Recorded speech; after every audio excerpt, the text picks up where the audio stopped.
Hello friends, I'm Scott Davis, and November is Women Abuse Prevention Month. And to bring awareness to the issues and recognize the month, I have the privilege to be joined by three incredible women tonight, and we're going to discuss domestic violence and hear actual lived experience from two survivors of domestic violence. And so through my profession, I'm a proud member of the Dufferin-Caledon Domestic Assault Review Team, also known as DART. And so to get things started, I'm just going to welcome my friend Laura. And Laura is the DART Community Coordinator. Welcome, Laura. Thanks, Scott. Can you just, for those in our community that don't know what DART is, can you just explain what it is and what we do in the community? For sure. So DART was established in 1994. It's made up of 19 agencies, which has expanded over the years of its existence. It's made up of the legal system, the members from the legal system, health services, child protection, community supports, including shelters in the Dufferin-Caledon area. DART aims to address the issue of intimate partner violence and abuse by supporting women and children who have experienced abuse and also holding perpetrators accountable for their behaviors. We know that ending abuse is not just an individual responsibility or response, it's about a community response coming together to address the issue because there is definitely strength in collaboration. We talked about, a colleague and I talked about the idea of, if there was a dangerous intersection in Orangeville, what would we do to make sure that people in our community are safe? We would raise awareness, we would put up signs, we would make sure that there is a response and a responsibility for all of us to be doing something about it. And that's how we feel about domestic abuse in our community. We have been impacted in our community in regards to domestic abuse. Absolutely. All of us can, recall a woman that we've heard from a newspaper, or that, we turn on the TV and we hear about it happening, every day in Toronto or wherever it is. But we all have been impacted at one point in our lives in regards to domestic abuse. Yeah, and the great thing about our community is the collaborations. For sure. Between all the organizations involved in DART. And so the two incredible women that are going to join us as we go on this program, they belong to a group called Voices of Strength and Courage. Yeah.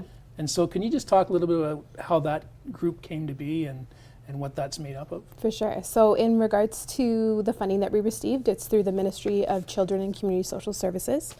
In 2010, we supported the creation of a group of survivors. And the initial thought came that, here we are as community members sitting around the committee table and making changes in regards to programs and policies. But we want the feedback to come from survivors themselves who have accessed those services to tell us, how can we improve stuff? How can we make things better for the women and children and men who are accessing these services themselves? So the creation of what we call a survivor panel and then developed into the Voices, Strength and Courage is where that came from.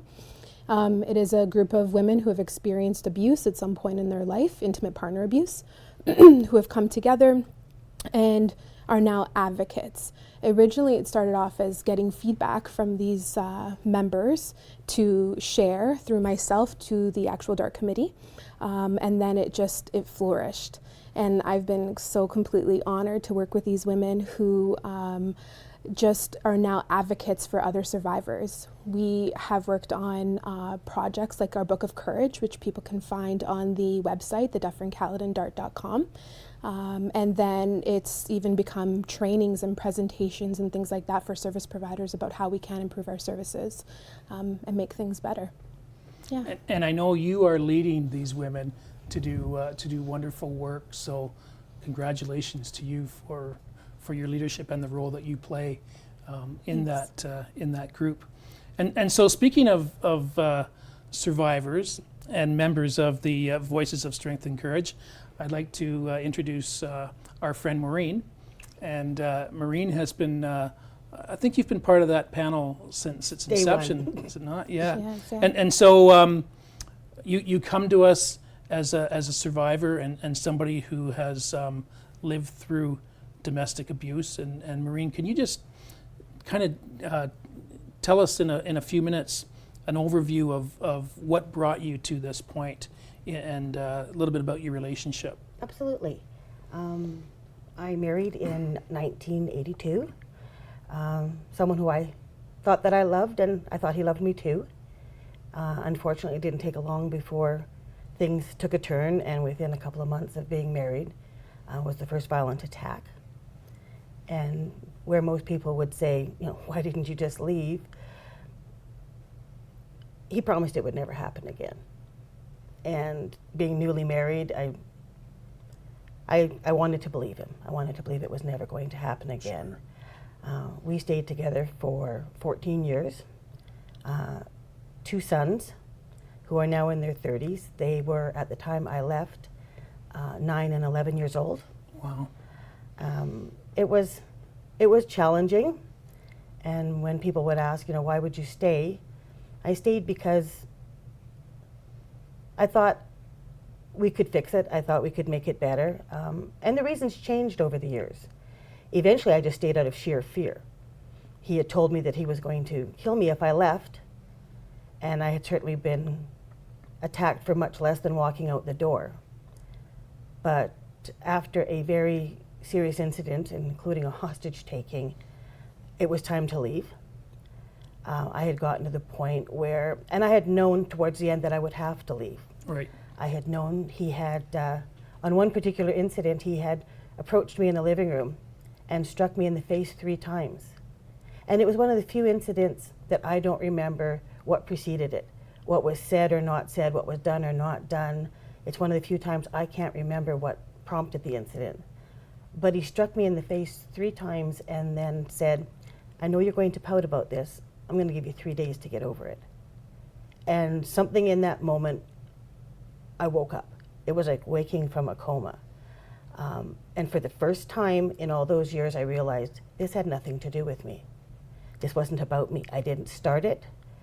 I couldn't stop it. This wasn't about me at all. This was something broken in him. Sure. And this just wasn't about me. And from that time on, I realized that there was nothing I could say or do to change it. So I started planning to leave. As most women who are experiencing domestic abuse are aware, and the people who work with them, it's just not as easy as walking out the door. You're never in more danger than you are when you make the decision to leave. Right. So eventually, was able to, with help of friends, borrowed my dad's truck, packed as much as we could in it, and we left.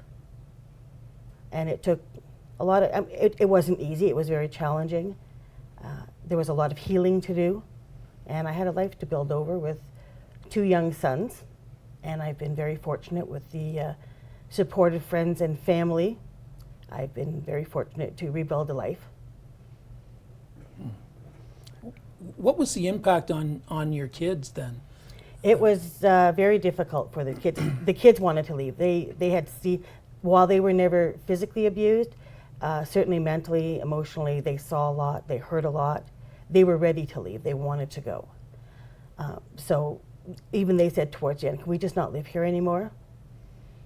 So they were part of the plan of leaving, getting out, and rebuilding. But they went through a lot. Fortunately, my sons have had counseling through the teenagers. And the teenagers are hard enough if you're just dealing with life in general, dealing with everything they had seen, everything they had heard.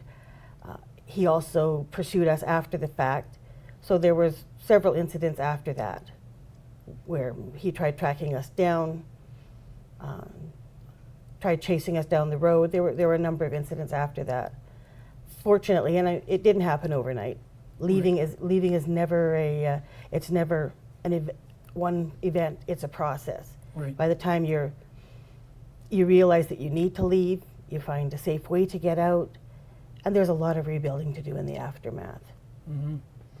And so here you are today. You've come through it, and talk about your experience now, being able to talk about what you've gone through, because that in itself, in my opinion, is a pretty big feat for somebody. What that was born of is, as a survivor, after I had rebuilt my life and got my legs under me, I volunteered with a victim service agency. And I sat through their domestic violence training. And for people who don't know what victim services do, they come in and assist victims. And it could be a phone call, it might be an on-scene, to help someone who's dealing with any number of crisis and trauma. Unfortunately, in our community, as with many others, often that trauma is related to domestic abuse. After sitting through a couple of years of their trainings, I realized the one thing that was missing was the victim's perspective. There was, the police response, there was the shelter system. There were all these things in place, Right. but it didn't help prepare someone who's going to support a woman who's dealt with domestic abuse at that night. There's a psychology they need to understand. So I eventually went to the director at the time of Victim Services and asked if I could tell my story. I wanted officers, I wanted frontline workers to understand what keeps women there, why they can't leave, because they're standing there and they think it's as simple as charging the abuser. They don't understand how scared she is. They don't understand why anyone would stay. Right. So it became important to me that if someone's going to help a victim of domestic abuse, they needed to be able to understand a little bit of what was happening on her side. And as a result of that, I had been invited into the DART group, the Voices of Strength and Courage, and it's been a very rewarding experience doing the public education and teaching officers, sharing my experience with frontline responders so that they can understand, why can't she leave? Why can't she give a statement? They don't realize how scared she is. Mm-hmm. And I can vouch for that from my profession, as we try and fix the problems as they happen, as we get called, and sometimes it is frustrating. So being able to have your perspective and understand that is huge for us. Well, the night that I left and we had to call an officer because he pursued us, I can still remember the officer. It's been 23 years. I can still remember the officer standing there and talking to me and asking me questions, and I couldn't hear him, and he didn't know that. All I could hear is my pulse pounding in my ears. I've got an abuser who's, now that I've left, is likely to escalate. I've got a whole life to rebuild. I've got 2 kids. I was scared. I was tired. I was broken. And there's this tall officer standing there. I can still remember staring at a name badge, Constable Balan. I remember all these years later, and I can hear he was talking, and he wanted to help, and he's standing there with his badge and his gun, and I didn't, at the time, I had no way of telling him that there was not a fiber of my being that believed he could help. Yeah, and that's the frustrating part for everybody involved in trying to help victims of domestic violence or any type of crime, for that matter. In the next part, we're going to speak with another survivor and talk more about what that looks like. Thank you. We'll be right back.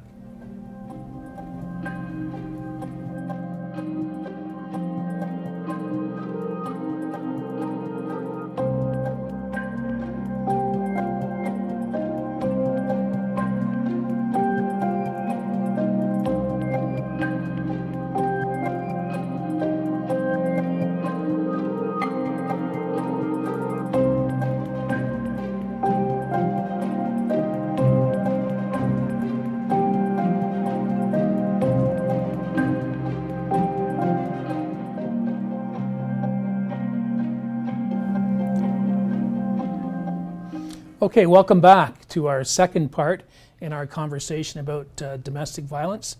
And we already met Maureen from the first half, a member of the Voices of Strength and Courage. And with us now is Lisa, another member of Voices of Strength and Courage. Welcome, Lisa. Thank you. And thanks for being here. We appreciate your time. And so I'll start with you, Lisa, by asking you, why are you a part of Voices of Strength and Courage, and why are you an advocate on this topic? Well, for me, it's a chance to raise awareness, to try to help to improve services for others. So hopefully that'll make the journey a little bit easier for them when accessing those services. And the panel itself kind of gives me a chance to have a voice and to use my experiences in a positive way. And I've heard you speak at different DART trainings before, and I must say that you do it well. Thank you. And I hope that you continue to do that, because you are doing a great service for service providers and for other victims as well. So what are some of the dilemmas that survivors go through, Maureen, and what have you gone through? And It's challenging starting over. You're leaving, you are emotionally exhausted. You may be looking at relocating, you may have had to go to a shelter, you may be staying with friends and family. You may be dealing with the police, you may be dealing with the legal system. It's a very daunting task to start over. You're likely now going to be a single parent, and you're going to be dealing with the financial restrictions around being a single parent. There's a lot of reasons why it's difficult to leave, and these all have to be considered when a victim is leaving. Absolutely. And is there anything that you've that stands out for you, Lisa, as far as dilemmas that maybe prevent people from moving forward, or certainly hold them up from moving forward? I think sometimes you get categorized, kind of put into a box. So that can be a little bit of a difficulty. There's a lot of stigmas and judgment and victim blaming that does go on. So that's a challenge to face. Constantly explaining, why you stayed and things of that nature, because people just really don't understand the dynamics of an abusive relationship. And then just like finding yourself and kind of regaining the pieces of yourself that you lost. So that can be challenging as well. And if you do choose to, go through the police and go through a criminal court process, that can be quite long and difficult. It can be worth it, because it does give you a chance to have a voice and to speak your truth and hold your abuser accountable. But it's not for everyone, so people have to kind of choose what's the best path for them. And when there's kids involved too, as you both have, it must be even that much more difficult, considering their feelings and what they have to go through as well. They often have to change schools. They often have to change communities. They are also victims of the circumstances. Sure. Let's talk for a little bit about hope and courage and moving forward. What does that look like for a survivor, Lisa? I know the other day you had talked about hope being a hard word for you.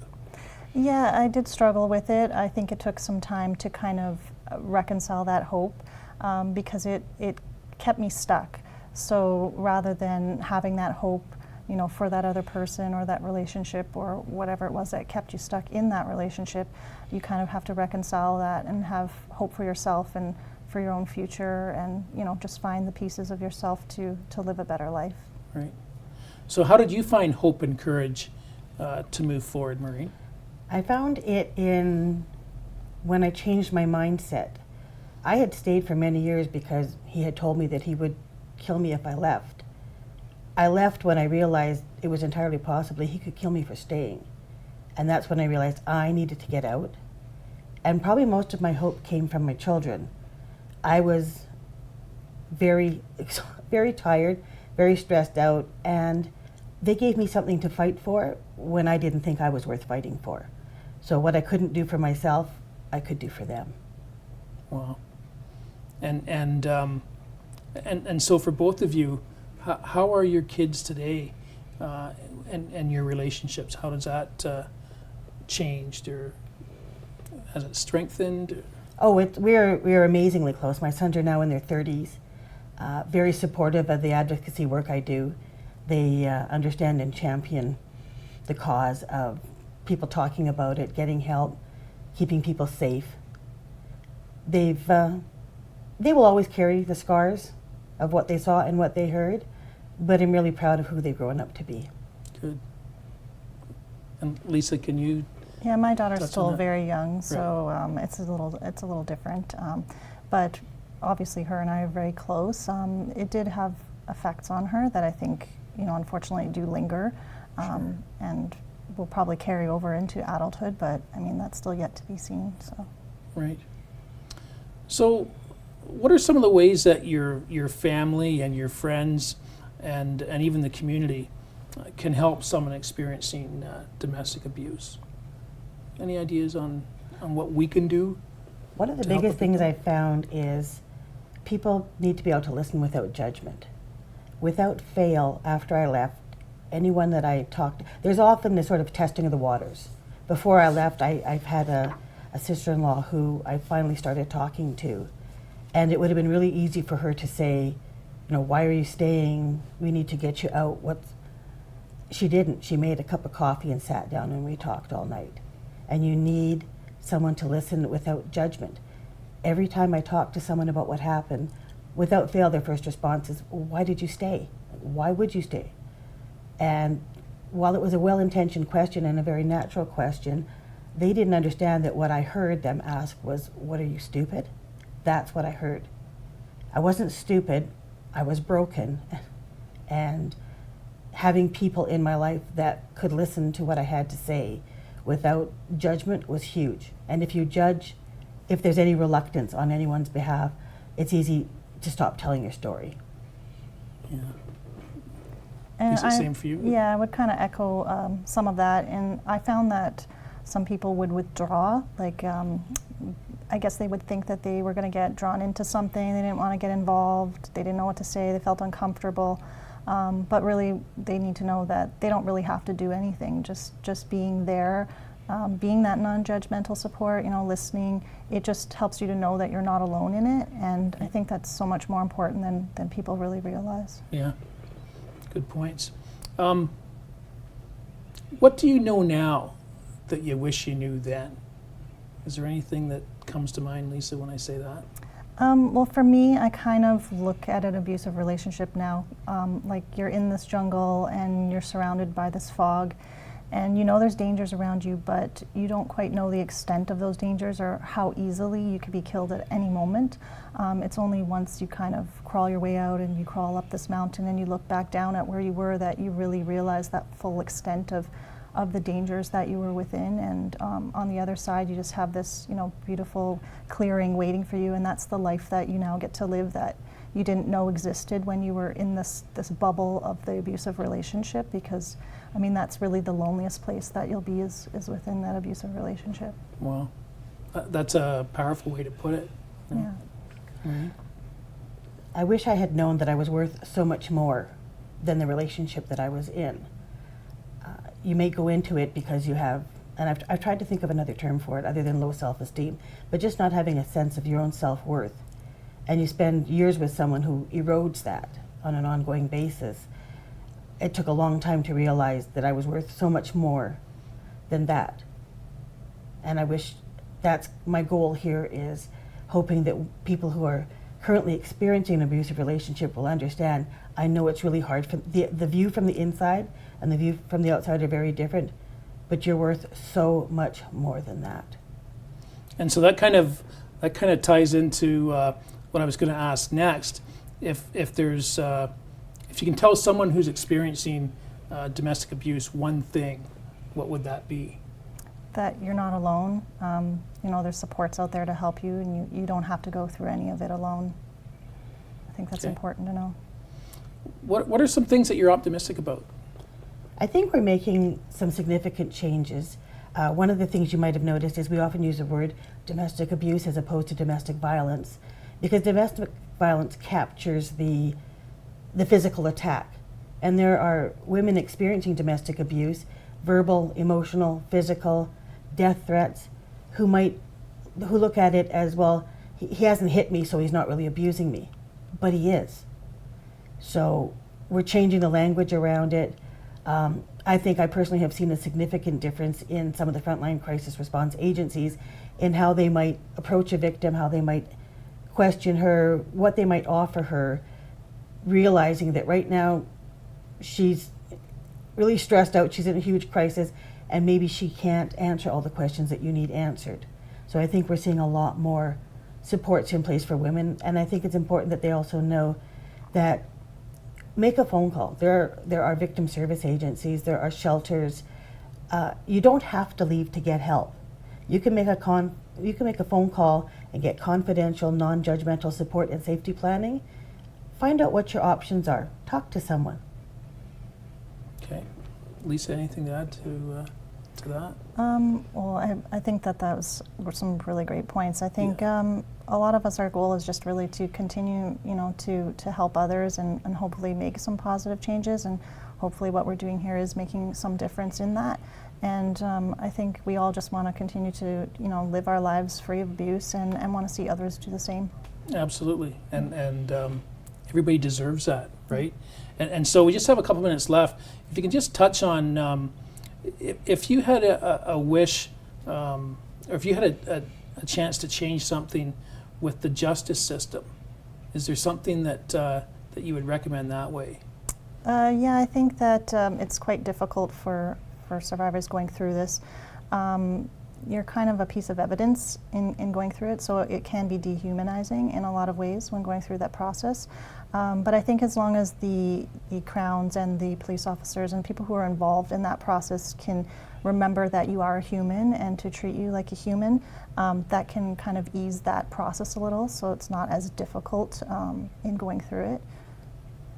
Maureen, quickly? I think it's just mostly about, like I said earlier, like the listening without judgment and letting victims tell you. Often they haven't told their story before. Right. Domestic abuse is shrouded in secrecy, and that's why we do what we do now, is to talk about it, because it's a really hard thing to talk about and people don't want to talk about it. Yeah. But I was involved in an abusive relationship for 14 years and no one knew. No one. Mm-hmm. So I think it's really important for people to understand the problem around that, and it's when women are able to share their stories, just to listen. Awesome. Well, I want to thank both of you for sharing your experiences with us. That's huge information, and hopefully somebody that views this, who might be experiencing domestic abuse, will now have some hope and have some ideas to help them. Okay, so thank you both very much. I want to thank Laura also for what you do, Laura, at Family Transition Place, and for DART, and for allowing me to be part of this. It's been a pleasure for me. And so if you want more information about DART or about the Voices of Strength and Courage, please visit our website, Dufferin-Caledon.com. Thank you very much for joining us. Have a good night.